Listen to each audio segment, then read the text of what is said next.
हरि ओम, जय श्री कृष्ण, राधे राधे। बंशीधरम तोत्रधरम नमामि, मनोहरम मोहहरम च कृष्णं, मालाधरम धर्मधुरम धरं च पार्थस्य सारथ्यकरं च देवम् कर्तव्यदीक्षां च समत्वशिक्षां, ज्ञानस्य भिक्षां शरणागतिं च ददाति गीता करुणाद्रभूता, कृष्णेन गीता जगतो हिताय। श्रीमद् भगवद गीता जी अध्याय 15वां और श्लोक 7वां, भाग 3, पार्ट 3। श्लोक इस प्रकार है। ममैवांशो जीवलोके जीवभूतः सनातनः, मनःषष्ठानीन्द्रियाणि प्रकृतिस्थानि कर्षति। इस संसार में जो जीव बना हुआ है आत्मा, आत्मा स्वयं जीव बन गया, इसलिए यह जीव भूत कहा है। जीवलोक के माने संसार में वो मेरा ही अंश है, वो भी सनातन है। लेकिन 5 इंद्रिय जो मन षष्ठान इंद्रियाणी, 5 प्रकृति में रही हुई मन सहित 5 इंद्रियों को आकर्षित करके वह खुद को अपनी मान लेता है, इसलिए वह मुझसे अलग हो गया है। अब देखिए, भगवान आगे इसमें और चर्चा करते हैं कि प्रकृति के साथ मन और इंद्रियों का नित्य वास्तविक संबंध है। नित्य भी है और वास्तविक संबंध भी है। मन और इंद्रियों का संबंध प्रकृति के साथ है, परंतु मन और इंद्रियों के साथ स्वयं आत्मा का अनित्य और मान लिया हुआ संबंध है।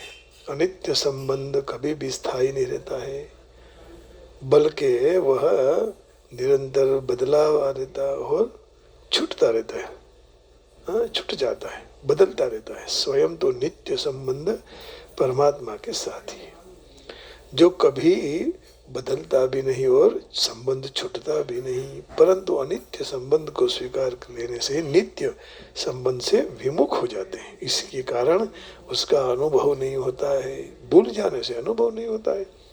ममैवांशो जीवलोके, इस पद के द्वारा यह भाव निकलता है कि हम तो भगवान को अपना मानते हैं, परंतु भगवान वे अपना जानते हैं। कितना बढ़िया सूत्र लिखा है। भगवान ने આપણે આપણા માનીએ છીએ, પરંતુ भगवान हमने પોતાના जाने છે। जब जीव भगवान के शरण चला जाता है तो वह भी भगवान को अपने जान लेता है। भगवान कहते हैं ना, माया में तम तरंती दे। भगवान के शरण में जाने से हम भगवान की माया को तैर जाते हैं, और एक बार तैर जाने से तो फिर कुछ बाकी नहीं रहता है।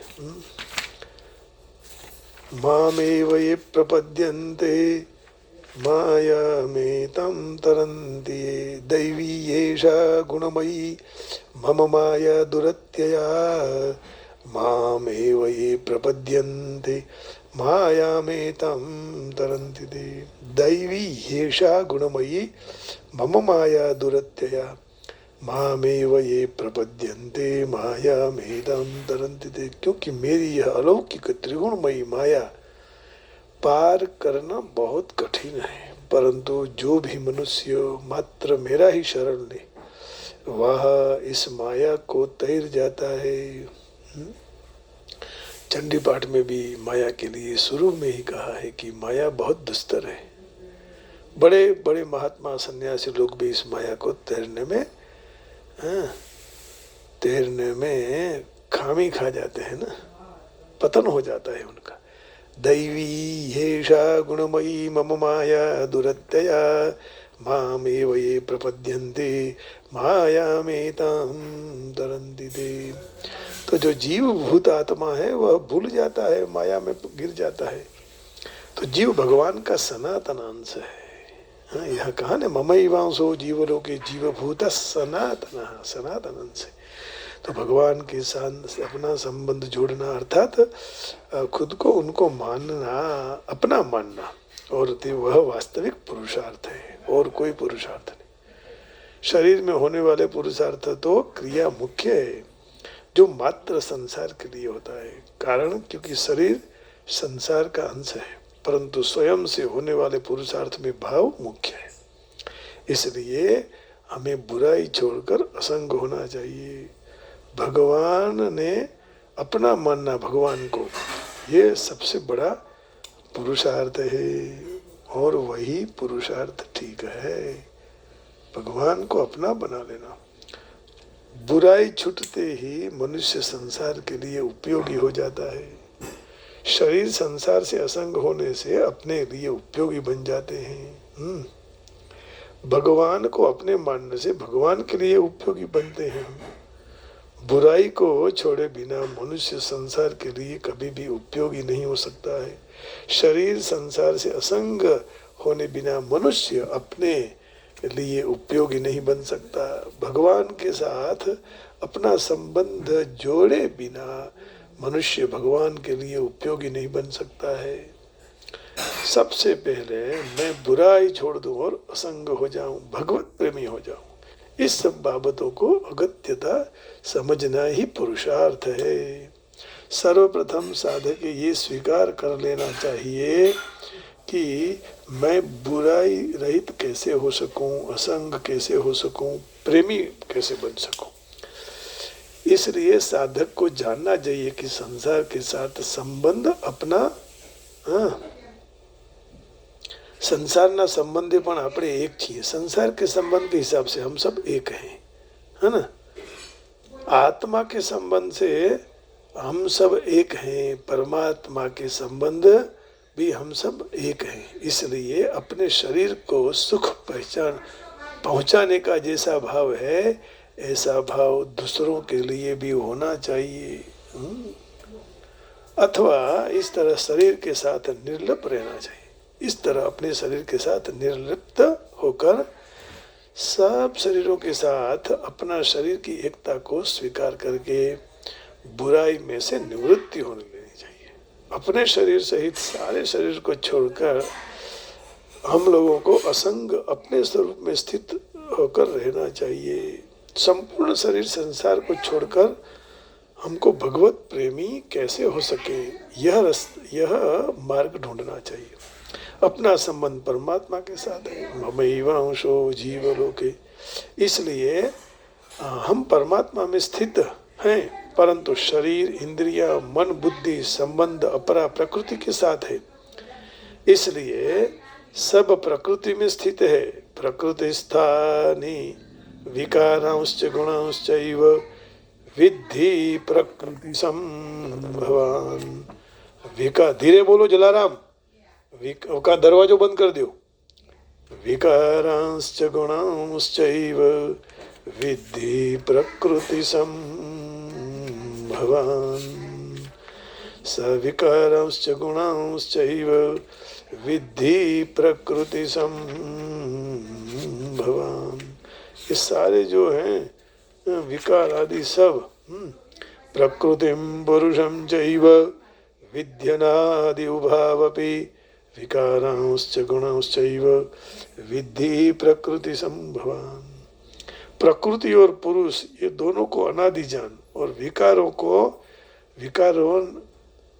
को और गुणों को प्रकृति से उद्भव है ऐसा जान।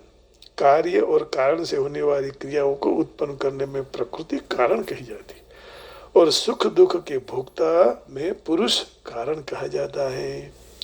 प्रकृतिम पुरुषं चैव विद्यनादि उभावपि विकारांश्च गुणांश्चैव विद्धि प्रकृति संभवान। कार्य करण कर्तृत्वे हेतु प्रकृति रुच्यते पुरुषः सुख दुःखानां भोक्तृत्वे हेतु रुच्यते। तो शरीर के साथ अपना मिलन कभी हुआ ही नहीं है, होगा भी नहीं, हो भी सकता नहीं है, क्योंकि परमात्मा से अलग संबंध कभी होते ही नहीं है। हम है ही नहीं उससे अलग, होने वाले भी नहीं है, हो भी नहीं सकते हैं।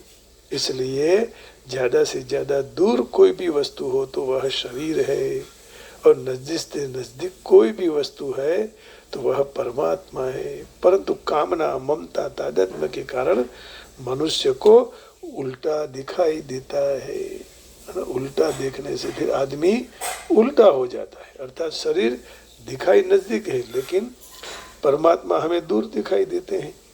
शरीर तो प्राप्त दिखाई देता है, परमात्मा अप्राप्त है। तो शरीर के साथ मान लिए हुए संबंध को त्याग करने के लिए 3 बात को याद रखनी चाहिए। शरीर मेरा नहीं है ना, और उसके पर मेरा कोई नियंत्रण या वश नहीं है, और मुझे कुछ भी नहीं चाहिए। और तीसरा, मारे पोताना माटे कुछ, मेरे लिए कुछ मुझे नहीं करना है। जहाँ तक साधक स्थूल सूक्ष्म कारण 3 शरीरों के साथ अपना संबंध स्वीकार करता है, वहाँ तक स्थूल शरीर से होने वाले कर्म, सूक्ष्म शरीर से होने वाला चिंतन और कारण शरीर से होने वाली स्थिरता, निर्विकल्प अवस्था, तीनों के लिए बंधन कारक है। क्या बड़ी बात कह दी। हाँ, पहली बात की कि स्थूल शरीर से कर्म और 3 शरीर से संबंध, वहां तक स्थूल शरीर से होने वाले कर्म, सूक्ष्म शरीर से चिंतन और कारण शरीर से स्थिरता, निर्विकल्प अवस्था। परंतु तीनों शरीर से संबंध विच्छेद होने के बाद कर्म, चिंतन और स्थिरता इन 3 से बंधन में नहीं आता है, तीनों से असंग हो जाता है। भगवान के साथ नित्य संबंध रहे, उसकी जागृति के लिए साधक को 3 बात मान्य रखनी चाहिए। भगवान मेरे हैं, मैं भगवान का हूँ, और सब कुछ भगवान का ही है। ये तीनों बात याद रखनी चाहिए।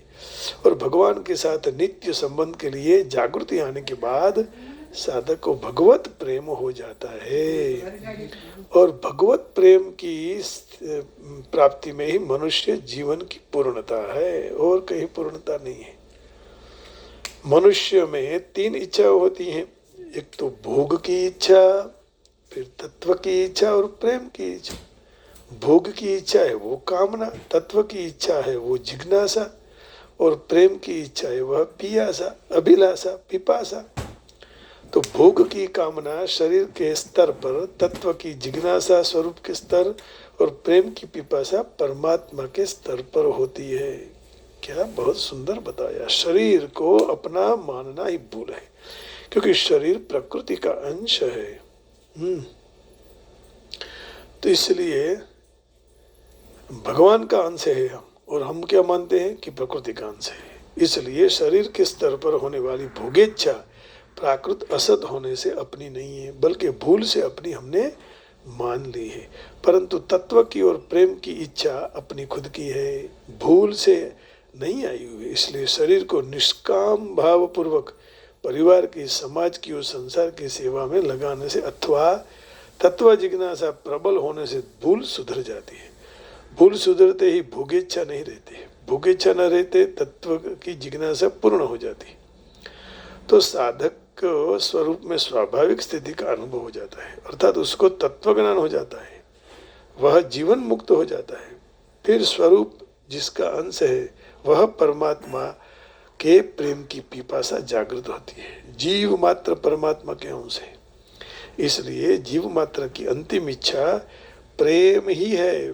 प्रेम की इच्छा सार्वभौम इच्छा है, और प्रेम की प्राप्ति होते ही मनुष्य जन्म पूर्ण हो जाता है, फिर कुछ भी नहीं बचता है। प्रेम करो कृष्ण से तू प्रेम करो, भगवान कृष्ण से प्रेम किया करो। मन सहित इंद्रियों को अपनी मानने के कारण जीव किस तरह उनके सामने लेकर अनेक योनियों में घूमता है, इसका भगवान यहाँ आगे के श्लोक में दृष्टांत देते हैं। शरीरम यदवाप्नोति यच्चाप्युत्क्रामतीश्वरः गृहीत्वैतानि संयाति वायुर्गन्धः निवासयात्। वायु गंध के स्थान से गंध को जिस तरह से ग्रहण कर ले जाता है दूसरी जगह, उसी तरह देह आदि का स्वामी बना हुआ जीवात्मा भी शरीर को छोड़ देता है और वहां से मन समेत इंद्रिय को लेकर फिर जो शरीर को पामता है उसमें वह चला जाता है। इसकी चर्चा कल करेंगे। यहाँ 7वें श्लोक का तीसरा पार्ट पूरा हो चुका है। एक बार और देख लेते हैं कि ममैवांशो जीवलोके जीवभूतः सनातनः मनश्ष्ठानीन्द्रियाणि प्रकृतिस्थः निकर्षति। The living entities in the conditions world are my eternal fragmental parts due to conditioned life. They are struggling very hard with the six senses, which including the mind. वो खुद की मान लेता है ना, मन और पंच इंद्रियां, तो 6 को। तो प्रकृति का अंश नहीं है, हम परमात्मा का अंश है। द इटर्नल जीवात्मा is the body, is a fragment of my own self, and it is that alone which draws around itself the mind and the 5 senses which abide in प्रकृति। तो इसकी चर्चा श्री प्रभुपाद जी ने क्या की है, थोड़ी चर्चा करेंगे। प्रभुपाद जी कह रहे हैं कि इस श्लोक में जीव की स्वरूपावस्था हमें स्पष्ट रूप से दिखाई देती है। जीव परमेश्वर का सनातन तरह से सूक्ष्म अंश है। ऐसा भी नहीं है कि वह बद्ध जीवन में एक व्यक्तित्व धारण करता है। मुक्त अवस्था में परमेश्वर के साथ एक हो जाता है। वह सनातन के रूप में अंश तरीके रहता है। यह स्पष्ट है कि सनातन कहा गया है। वैदिक मत के अनुसार परमेश्वर प्रकट होकर स्वयं असंख्य विस्तारों में विस्तार करते हैं। जैसे मुख्य विस्तारों विष्णु तत्व कहा जाता है, गौण विस्तारों में जीवात्मा कहा जाता है। दूसरे शब्दों में कहें तो विष्णु तत्व वही उसका व्यक्तित्व विस्तार है, हाँ? और जीवात्मा उनके विभिन्न विस्तार हैं। वो विशिष्ट व्यक्तिगत और ये विभिन्न जुदा अलग हुआ विस्तार है। उनके व्यक्तिगत विस्तारों के द्वारा उनका विविध रूपों में प्रकट होता है। जैसे भगवान राम, नृसिंह देव, विष्णु मूर्ति, वैकुंठ ग्रहों पर सर्व अधिष्ठाता विग्रह, विभिन्न अंश से जीव सनातन के रूप में भगवान के सेवक हैं, है ना। बहुत महत्व की बात बताई। दूसरे शब्दों में कहे तो विष्णु तत्व वह उनका व्यक्तिगत विस्तार है और जीवात्माओं उनके विभिन्न हुए विस्तार है। तो पूर्ण पुरुषोत्तम परमेश्वर के व्यक्तिगत विस्तार उनके पूर्ण अंश हमेशा विद्यमान है। उसी तरह विभिन्न अंश जीवों को उनकी अपना परिचय है। भगवान के सूक्ष्म अंश के रूप में जीव उनके गुण भी सूक्ष्म रूप में धारण करते हैं और उनका एक गुण आंशिक स्वतंत्रता का है। हर जीव को व्यक्तिगत आत्मा के रूप में उनका खुद का व्यक्तित्व और सूक्ष्म प्रमाण में स्वतंत्रता है। ते स्वतंत्रताનો दुरुपयोग करवाથી जीव बंधाई जाए। स्वतंत्रता जो दी है उससे जीव बंधन में आ जाता है, किंतु स्वतंत्रता का सदुपयोग से हमेशा वह मुक्त अवस्था में रहता है। इन दोनों में से कोई भी स्थिति में गुणात्मक के रूप में परमेश्वर की तरह वह सनातन रहता है। इसकी अवस्था में वह भौतिक दशा में से मुक्ति प्राप्त करता है। भगवान की दिव्य सेवा में यदि पिरो रहे, बद्ध रहे, भगवान की सेवा में युक्त रहे, बद्ध जीवन में वह प्राकृत गुणों के वर्चस्व में रहता है। इसलिए भगवान की दिव्य प्रेममय सेवा भूल जाता है। परिणाम में वह भौतिक जगत में अपना अस्तित्व को टिकाने के लिए बहुत संघर्ष करता रहता है। मात्र मनुष्य, कुत्ते, बिल्ली वही नहीं परंतु ब्रह्मा जी, शिव जी, विष्णु से भौतिक जगत के बड़े बड़े नियंता जैसे सब परमात्मा के अंश हैं। भगवान कृष्ण के सब अंश हैं, ऐसा कह रहे हैं। वह सनातन, सब सनातन प्रकटीकरण है, क्षणिक नहीं है। कर्षति शब्द का संघर्ष करना यह अत्यंत अर्थ सूचक है। बद्ध जीव माने लोह श्रृंखला से बंधन में रवा हुआ है, वह मिथ्या अहंकार से बद्ध रहता है और मन मुख्य प्रेरक बल है। तो उसी को भौतिक जीवन में फिर वहां धक्का लगा देता है। जब मन सत्व गुण में होता है तब अच्छे कार्य होते हैं, मन रजोगुण में होता है तो कष्टपद कार्य होते हैं, और जब मन तमोगुण में हो तब जीवन की निम्नतर योनियों में चला जाता है। परंतु इस श्लोक में स्पष्टता हो गई है कि बद्ध जीव भौतिक शरीर के द्वारा आवृत्त हो जाता है। जब वह मुक्त होता है तब वह भौतिक आवरण नष्ट हो जाता है, भौतिक आवरण दूर हो जाता है, परंतु उसका आध्यात्मिक शरीर उसके व्यक्तिगत रूप में स्वयं व्यक्त है। माध्यन्दिनी श्रुति में इस प्रकार कहा गया है। क्या कहा है? स वा एष ब्रह्मनिष्ठ इदं शरीरम मर्त्यम अतिसृज्य ब्रह्माभिसंपद्य ब्रह्मणा पश्यति ब्रह्मणा शृणोति ब्रह्मणैवेदं सर्वम अनुभवति, ऐसा कहा है। जीव जब अपने भौतिक शरीर का त्याग करता है और आध्यात्मिक जगत में प्रवेश करता है, हाँ, तो वह फिर से आध्यात्मिक शरीर को प्राप्त होता है। यह दिव्य शरीर के द्वारा पूर्ण पुरुषोत्तम परमेश्वर को अपनी आंखों से साक्षात देख सकता है। जैसे भगवान ने अर्जुन को दिव्यम ददामिते चक्षुः पश्य मे योगमैश्वरम, उनको दी ना दिव्य चक्षु, फिर भगवान का दर्शन कर सके। तो उनके साथ वह बात भी कर सकता है, उनको सुन सकता है और भगवान को यथार्थ रूप में जान सकता है। स्मृति में भी ऐसा जाना गया है, वसंति तत्र पुरुषा सर्वे वैकुंठ मूर्तयः। तो वैकुंठ में सारे जीव भगवान के समान लक्षण धारण करते हुए शरीर में रहते हैं, और शारीरिक रचना की बाबत में अंश रूप जीव और विष्णु मूर्ति के विस्तारों का अंश के बीच में कोई तफावत नहीं रहता है।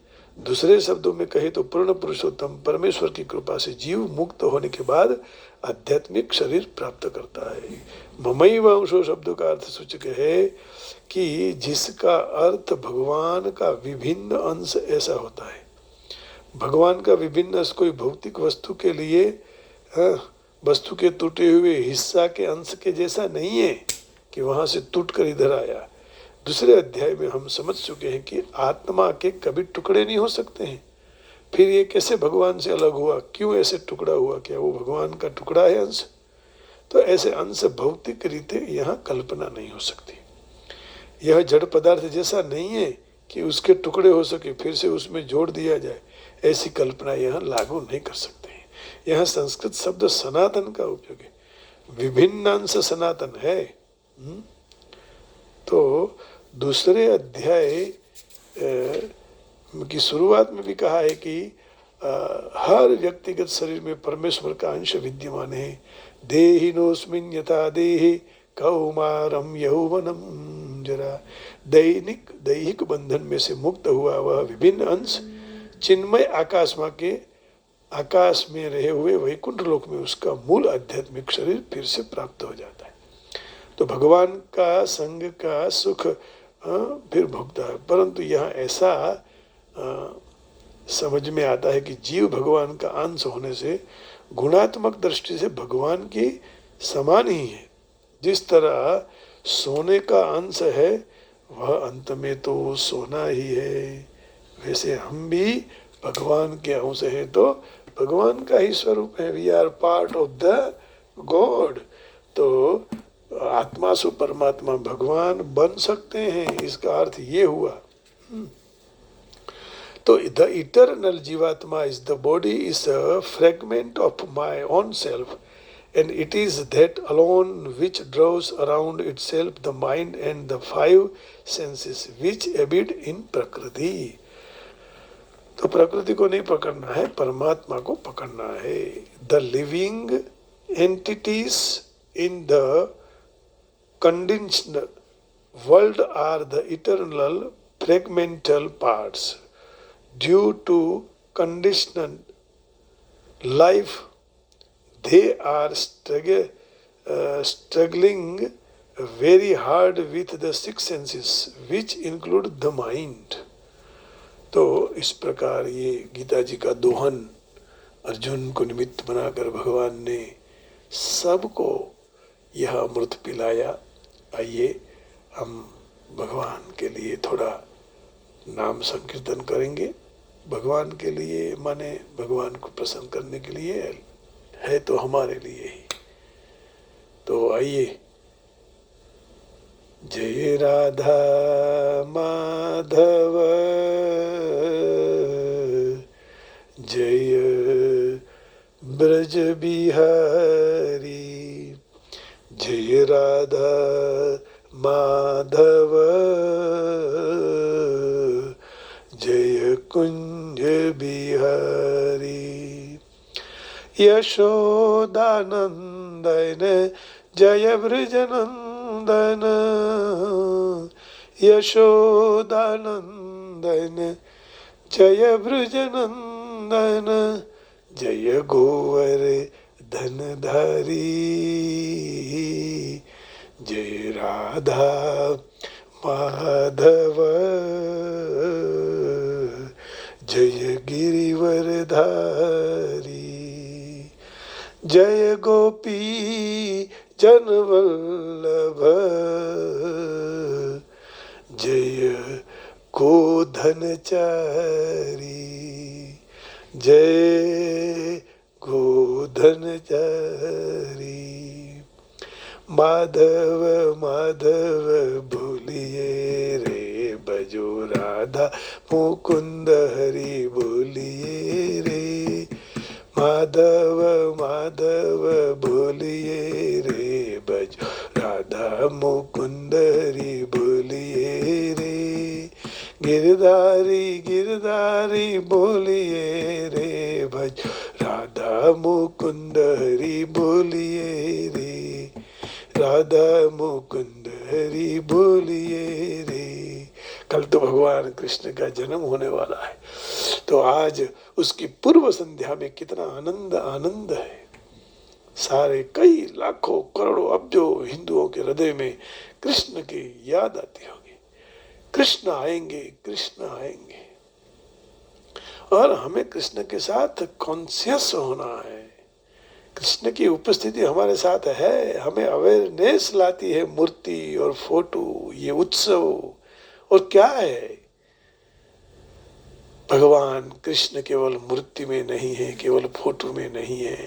भगवान कृष्ण सर्वत्र है, सब समय है, सब जगह है। He is everywhere. He is not only in the temple.